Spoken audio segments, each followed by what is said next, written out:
Tom अपना काम खत्म करता है तभी एक गार्ड कमरे में आ जाता है और टॉम को देखकर चौंक जाता है। गार्ड उससे पूछता है कि तुम यहाँ क्या कर रहे हो। टॉम तुरंत एक्टिंग करते हुए कहता है कि उसने हेडफोन्स लगाए हुए थे इसलिए उसे अलार्म सुनाई नहीं दिया। गार्ड उसे तुरंत बाहर निकलने को कहता है और टॉम वहाँ से बचकर निकल जाता है। इसी बीच गुस्तावो को पता चलता है कि अलार्म सिग्नल वॉल्ट की तरफ से आया था। वह तुरंत गार्ड्स को वहाँ जांच करने भेजता है, लेकिन जब गार्ड्स नीचे पहुँचते हैं तो उन्हें वहाँ कुछ भी सस्पिशियस नहीं मिलता। आखिर में गुस्तावो मजबूरी में सभी लोगों को घर जाने की इजाजत दे देता है। बैंक से मिली इन्फॉर्मेशन के बाद टॉम अपनी इंटेलिजेंस का असली कमाल दिखाना शुरू करता है। वह वॉल्ट की स्कैनिंग को ध्यान से चेक करता है। तभी उसे एक ऐसी जगह दिखती है जिसे स्कैनर ठीक से एनालाइज नहीं कर पाया था। टॉम तुरंत समझ जाता है कि वहाँ पानी मौजूद है। जांच करने पर उसे पता चलता है कि वॉल्ट के ऊपर एक बहुत बड़ा वाटर टैंक बना हुआ है। 19वीं सदी के इंजीनियर्स ने वॉल्ट को बचाने के लिए बहुत खतरनाक ट्रैप तैयार किया था। अगर कोई अंदर घुसने की कोशिश करता तो पूरा वॉल्ट पानी से भर जाता। टॉम ये भी समझ जाता है कि उस समय मोशन डिटेक्शन टेक्नोलॉजी नहीं थी,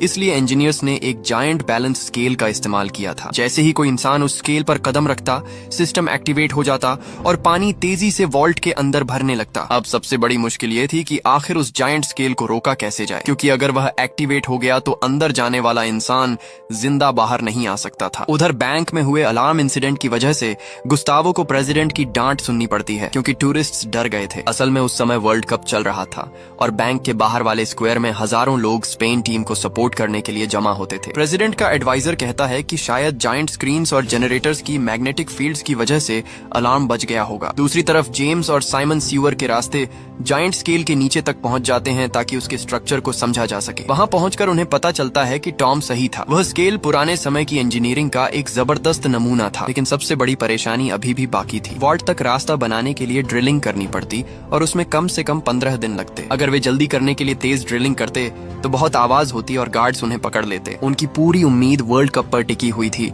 क्योंकि उसी दौरान बाहर बहुत ज्यादा भीड़ होती थी। लेकिन प्रॉब्लम यह थी कि फाइनल मैच सिर्फ 8 दिन बाद होने वाला था और उनके पास बहुत कम समय बचा था। इतनी मुश्किलों को देखकर वॉल्टर हार मानने के बारे में सोचने लगता है। बाकी टीम भी धीरे धीरे उम्मीद खोने लगती है। लेकिन कई बार मुश्किल समय इंसान के दिमाग को और तेज बना देता है। एक दिन वॉल्टर सामने वाली बिल्डिंग की छत पर चढ़ जाता है और वहाँ उसे एक जरूरी चीज दिखाई देती है। जब नीचे फुटबॉल फैंस जोर जोर से चिल्लाते थे तब मोशन डिटेक्शन कैमरास क्राउड की तरफ फोकस हो जाते थे। इसका मतलब था कि अगर सही समय चुना जाए तो वे ऊपर से बैंक में घुस सकते थे। लेकिन ये प्लान तभी पॉसिबल था जब स्पेन की टीम फाइनल तक पहुंचती। कुछ समय